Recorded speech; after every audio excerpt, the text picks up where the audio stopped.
We will never know whether there really was a Motte and Bailey castle on the site of Castle Rushen. What we can say, though, is that if ever you wanted to see the model castle, beautiful in its proportions and perfect in its masonry, then you can't do better anywhere in Europe than this masterpiece in limestone. This is generally regarded as being one of the best preserved medieval castles in the whole of Europe. And the secret of its success has been the fact that it's always been used, from its earliest days as a great stone fortress to later centuries as a garrison, as a power base for the Earls of Derby, as a residence, as a jail, as a place for the Tynwald court to sit, and more latterly, of course, as a tourist attraction.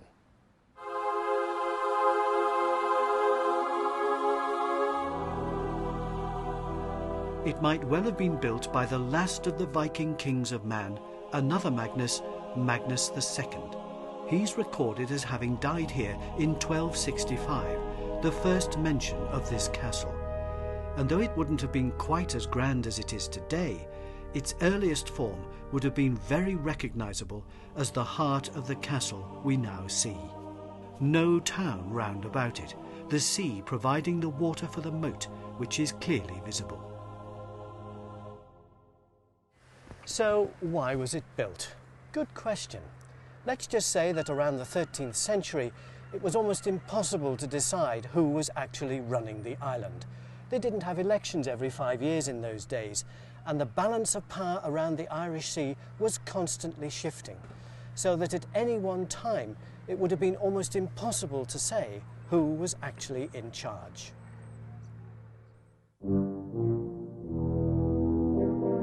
The situation really was terribly confusing and very difficult to keep up with. During Magnus's reign in the Isle of Man in the 13th century, the important person to know was King Haakon of Norway. Magnus teamed up with him and invaded Scotland. But when Haakon died, Alexander III of Scotland threatened the Isle of Man, and when Magnus died, Alexander took the Isle of Man for himself. The Manx rebelled, and a fleet was sent to attack them at Ronaldsway, and 537 of us were killed. After Alexander died, Edward I of England took over the island, but Robert the Bruce mounted an invasion and took it back and installed the young Earl of Moray here. This was when the bagpipes were introduced. When Robert the Bruce died, Edward III sent ships to the island to finally claim it for the English crown. And what about the poor Manx peasant during all of this? History doesn't recall what they thought. One day they'd see the Scots arrive galloping past, next it would be the English in hot pursuit, then the Scots, then the English. Blimey, there'd be hardly time to get used to the new money. I doubt they cared who was in charge. During the next decades, various English earls and lords owned the island, which was in the gift of the English king. And it was during this time that there was one particularly nasty incident which saw the strength of the castle really tested. Now, you probably know that terribly unkind joke about the French, which asks, what's the difference between a Frenchman and a piece of toast? Answer, you can make soldiers from toast. I know, terribly tasteless, but I reckon the Manx were laughing on the other side of their faces on that day in 1377 when the French actually invaded Castletown, and they weren't on holiday. It was during the time of the 100 Years' War between France and England. You know, Crécy, Agincourt, Joan of Arc, all that sort of thing. The French had a nasty habit of indulging in hit-and-run attacks on the English coast. They pillaged the Isle of Wight, set fire to Portsmouth, and had a real go at Southampton. On one of these little trips, some of them must have decided to see what was further north, and for one reason or another, they ended up here, in Castletown. Imagine the French marauders coming into the harbour and landing. They attacked the castle, but it held firm. So then our French friends started setting fire to the town. Mon Dieu! As you can imagine, the visit did nothing for Manx-French relations.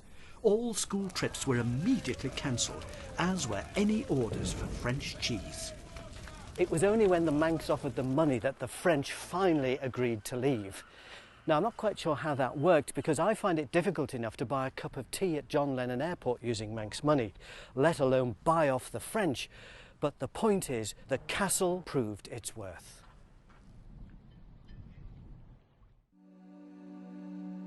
The great building has been extended and altered since its beginnings in the 13th century. In the late 14th century, the central keep was raised and extended. In the next century, the curtain wall was strengthened and towers were added. And in the 16th century, an outer protective wall was built to deflect cannon fire. It was now the symbol of power and administration on the island. Just an interesting aside, look here, the remains of render. Now, there's every reason to believe, in keeping with medieval tradition, that at one time the castle was entirely rendered and whitewashed. After all, the Tower of London in the 14th century was known as the White Tower for that very reason. Imagine then what the earliest parts of the castle would have looked like, clothed in white render.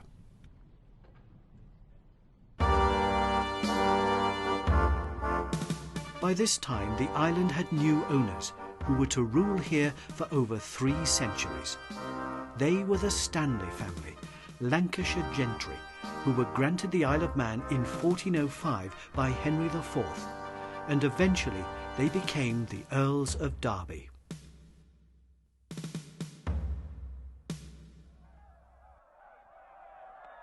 Here, in one of the rooms of the castle, tapestries show how this happened. The usual warring was going on in England, this time between the Yorkists and the Lancastrians. And at the Battle of Bosworth in 1485, Thomas Stanley was fighting for King Richard III. But when he saw things were going against the king, Thomas changed sides and started to support Henry Tudor, who thereby won the battle and became King Henry VII. It's great having friends, isn't it? Tradition has it that the king's crown was found under a bush, and in this tapestry, Thomas Stanley is picking it up and placing it on the head of the future king. For this act, he was created an earl.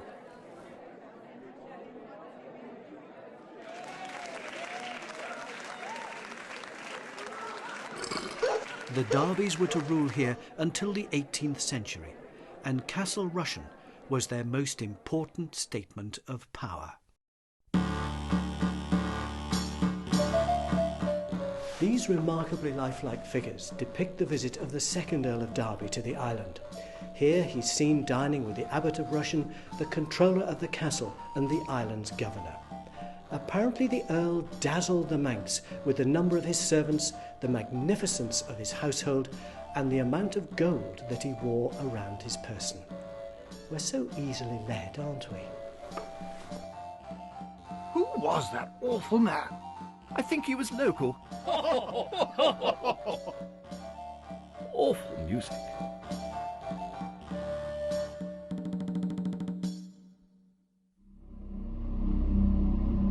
The castle, meanwhile, was fitted with all the latest technology to resist an attack.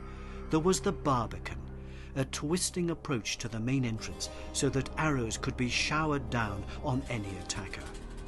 Then came the gatehouse, another point where you could be attacked and repulsed. Beyond here was the inner keep. The drawbridge to it was cantilevered and could be lifted up for protection. If you did get over the bridge, you would be trapped between 2 massive portcullises with murder holes above, through which could be dropped stones or boiling lead and oil. And of course, the spiral staircases made the access to the upper floors easier to defend. In the 16th century, with the increased danger of cannon damaging the base of walls, a protective earthen bank faced with stone was built around the outside of the castle. This is called a glacis, and it was once covered in slabs of stone along its top as well, to deflect cannonballs.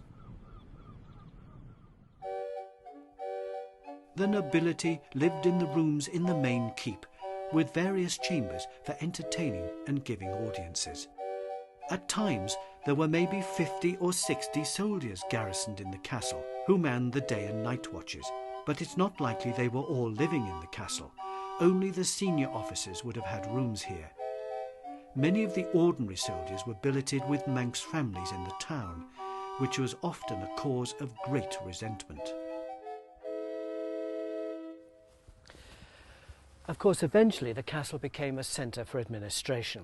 The governor lived here, courts were held here, and the Keys and Tynwald sat here long before they got their own buildings in the 19th century. Much earlier, at the end of the 16th century, the Earls of Derby decided to build more comfortable apartments rather than living in the dank castle rooms. Derby House stands above the walls of the Barbican, and in the 1640s it became the permanent home for the Derby family. The warren of rooms inside are nowadays used for occasional sittings of the island's courts, but much of the layout of the original apartments is still visible, and some of these rooms have actually been built on the old wall walk, and their narrowness reflects the place where soldiers once patrolled.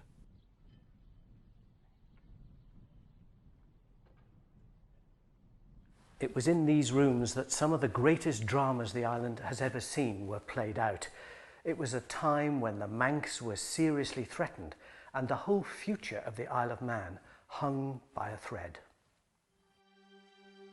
They were at it again across the water, another civil war, but this time it would intimately involve the Isle of Man. King Charles I and the Parliament had seriously fallen out. In fact, they arrested him, put him on trial and beheaded him. It was that serious.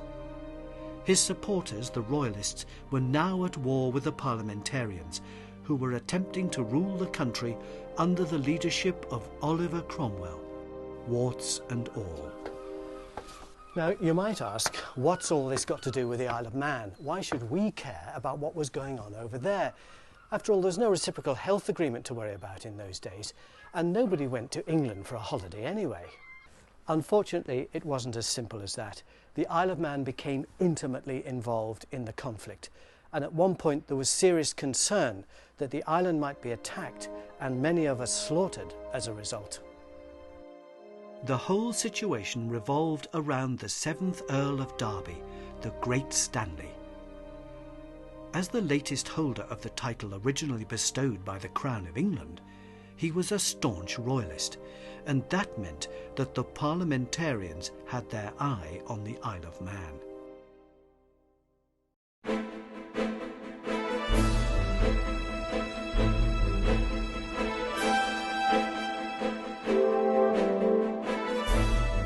The Earl started fortifying the island. Around the coast, work commenced on cannon batteries and the building of new forts, as well as the strengthening of existing ones. On Fort Island, the small stone fort, originally built 100 years earlier, was renovated and strengthened with cannon pointing across the bay to protect the entrance to Derby Haven. An earthen battery with 2 cannons was also built on the island, and it appears in this print of 1643.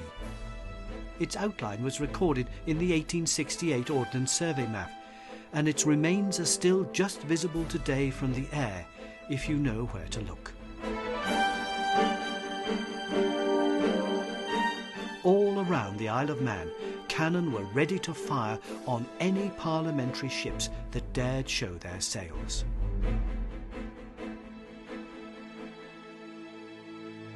The Earl didn't normally spend a great deal of time on the island, but as the war in England intensified, he retreated here with his wife, the Countess Charlotte de la Troismouille, and they set up court.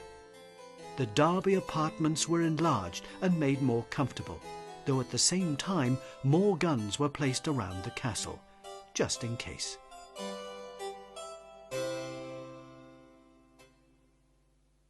The Earl and Countess lived in considerable style here during those years. Whilst England was torn apart by war and strife, the Darbys entertained lavishly. They were frequently visited by royalist families from England, exiled aristocrats who came to this stronghold in the Irish Sea, this little kingdom holding out against the armies of Cromwell. Their guests were entertained royally, all paid for out of Manx revenues, of course. And on one occasion, the clergy, the keys and the coroners and their wives were invited to a great masque where the ladies in their costumes were gloriously decked with silver and gold and most costly ornaments, bracelets on their hands, chains on their necks and crowns on their heads. After the masque, a feast was most royal and plentiful.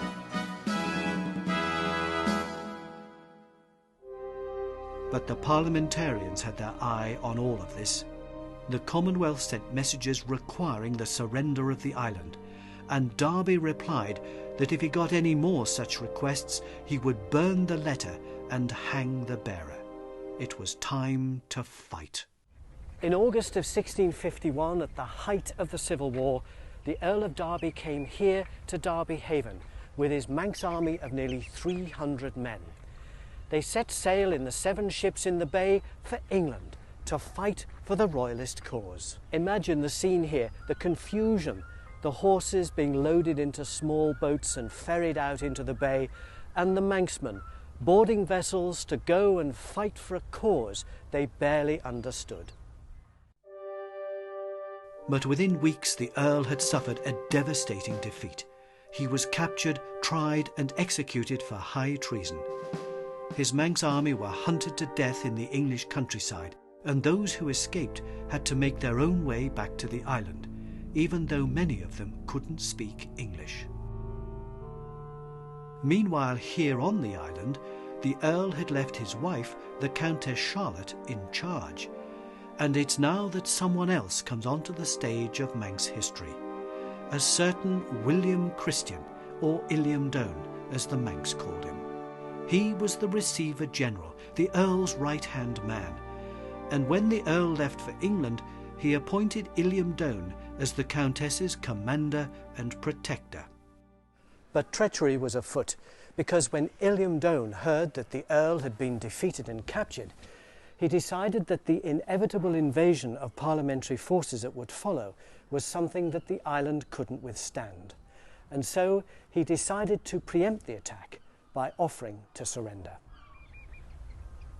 These barns are all that's left of Ronaldsway House and Farm, where Illiam Doane lived. The house was nearby and was only pulled down in the 1940s when Ronaldsway Airport was expanded.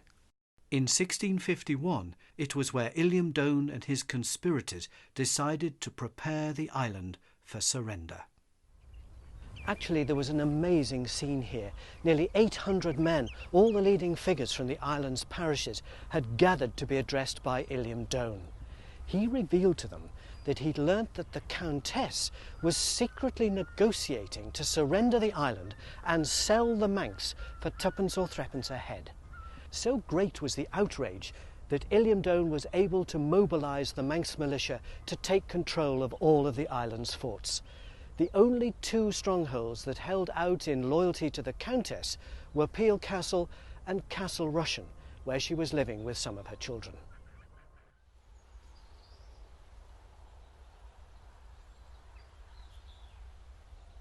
Most of the forts gave in without any problem, because many of their non-Manx soldiers had left the island with the Earl. But there was one fort where it was touch and go for a while as to whether there would be a fight or not. This is Ballacurry Fort at Cerrogarrow, way out in the middle of the northern plain. Actually, in the middle of nowhere. This is an extraordinary construction, one of the most amazing forts on the island. It's actually a massive earthwork built in the shape of a great rectangle with pointy bits at its corners.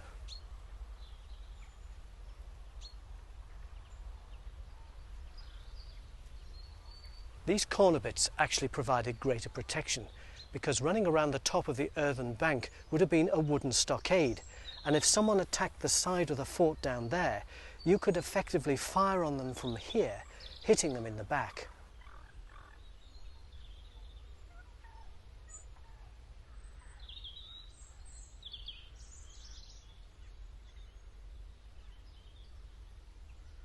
The sign here says that this fort was probably incomplete, and there is reason to suggest this because in the 19th century someone found a plan of this fort in the British Museum, and it showed it as being very much larger. The fully extended fort would have been like this, but what's actually here at Ballacurry is this. It seems that the extra ditches and bastions were never built, possibly because time ran out.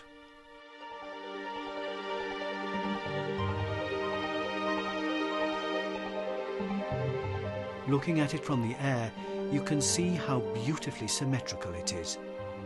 This is a common plan for forts of this period, and no doubt the Earl had his best military people come from England to design it and lay it out.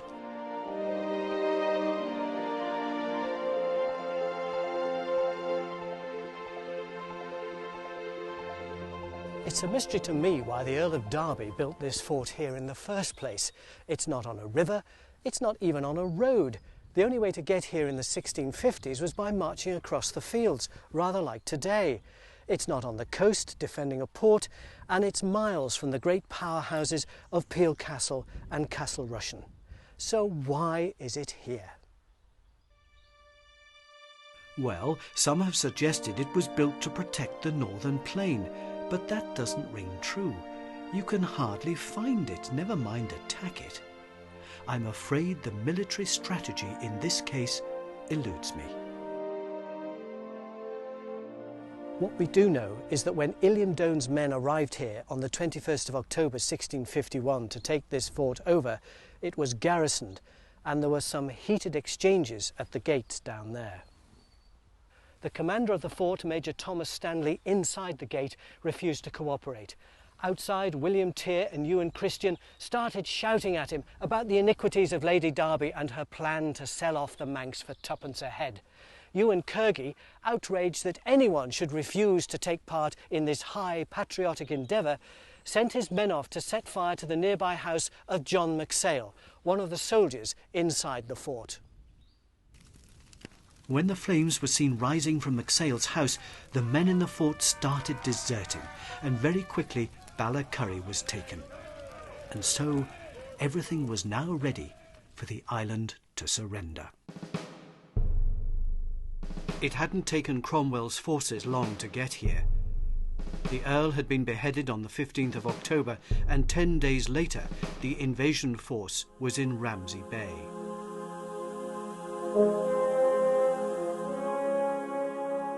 On the morning of the 26th of October, an historic day for the Isle of Man, the action moved to here, Milntown House, just outside Ramsey. Now, I'm pretty sure that Illiam was actually born here. In 1608, the date of his birth, his parents were living here, and indeed his father, Ewan Christian, was the Northern Deemster, and he held his courts here at Milntown, the ancestral home of the Christian family. Of course, it didn't look anything like this in 1651. This Gothic front was added by a later Christian in the 1830s, but the original core of the house is still here, and the 17th century part is round the back. At about 6:30 on the morning of the 26th, 4 of Illiam team arrived here for breakfast with Deemster Christian and to talk strategy. Illiam himself wasn't with them. He was running operations from his house at Ronaldsway. There was Illiam brother, there was the Attorney General, who was his son-in-law, there was his brother-in-law and another. This was a family affair. They probably went through that door there and had breakfast in the old kitchen.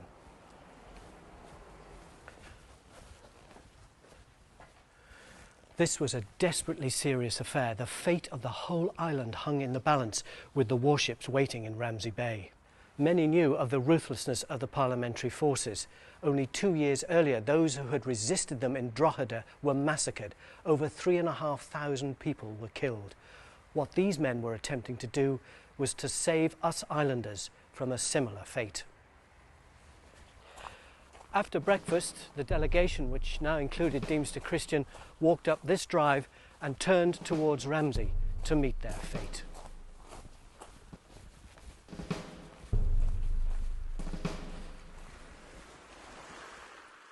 When they reached the beach here, they were astonished by what they saw, and so were the people of Ramsey. Out there in the bay was a fleet of 44 warships, with 3 regiments of foot soldiers on board and 2 of horse. That was several thousand men. The Manx delegation were rowed out to meet the commander of the parliamentary forces, Colonel Robert Duckenfield. Fortunately, he had already decided to treat the Manx fairly and not present a show of power. Upon receiving an assurance that he'd meet no resistance except at Peel and Castletown, he accepted the surrender of the Isle of Man. He then started the tricky operation of unloading all his men and horses onto the beach here, helped by the Manx. When all were gathered, one party of troops made for Peel, where the castle surrendered with little resistance. The remaining troops went with Duckenfield to take Castle Rushen. The castle was preparing itself for a siege. Troops were on the ready, expecting an imminent attack. As they marched into Castletown, Duckenfield's forces surrounded the castle and guns were placed. The parliamentarians had decided that Illiam Doane would be the best person to deal with Lady Derby, and he duly arrived in the State Chamber to hand her a letter from Duckenfield demanding the surrender of the castle. Lady Derby, sitting beneath her crimson canopy, received the letter from Illiam Doane and started to read.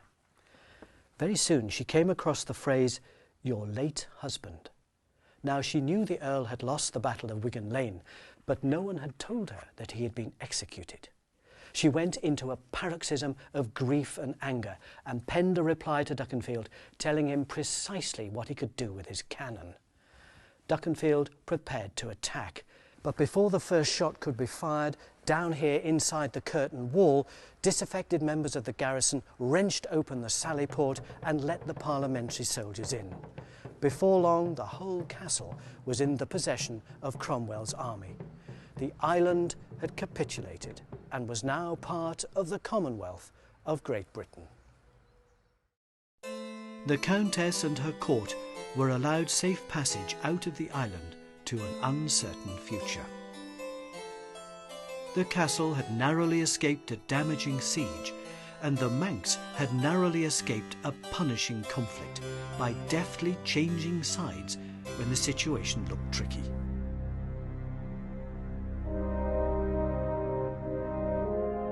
It's ironic that almost 200 years earlier, the first Earl of Derby had also changed sides at the Battle of Bosworth, purely for his own advantage. It's unlikely, though, had the 7th Earl lived to see the island's surrender, that he would have appreciated this historic resonance. When the monarchy was eventually restored and the 8th Earl succeeded to the Derby title, he took revenge on Illiam Doane and had him executed. But that, as they say, is another story. The castle continued to be the centre of administration on the island. Courts were held here, Tynwald sat here, and there was also a prison here. And when the Derbys ceased to be the Lords of Man and the title was inherited by the Dukes of Atholl in 1736, the centre of power gradually started to move to Douglas. Eventually, the Atholls built themselves the magnificent Castle Mona, and Castle Rushen was lived in by the island's governor.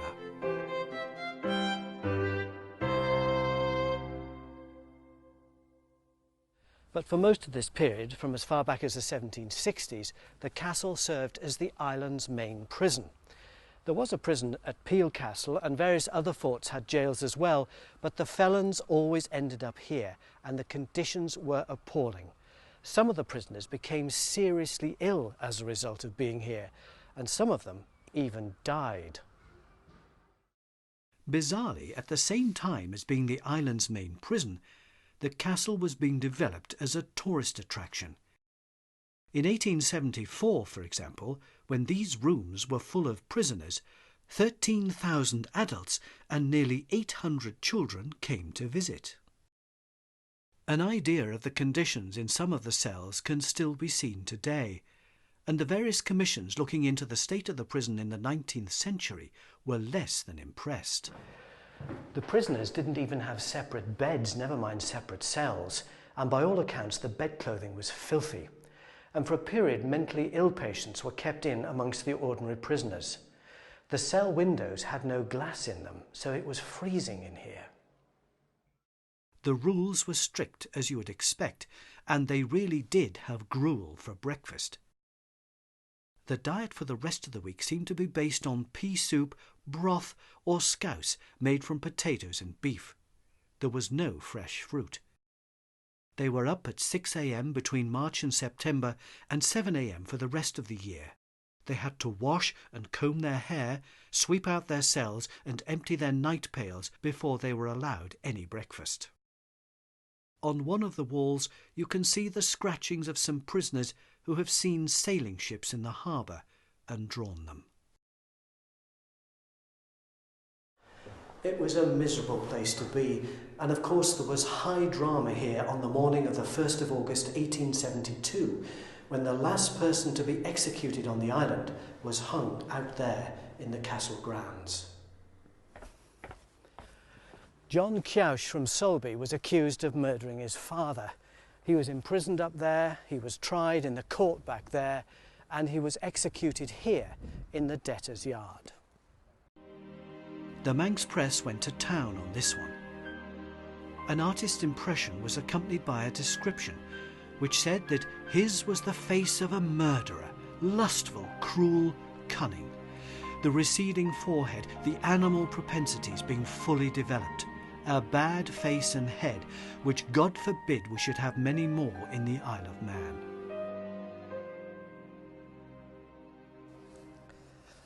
A perfectly fair piece of reporting then.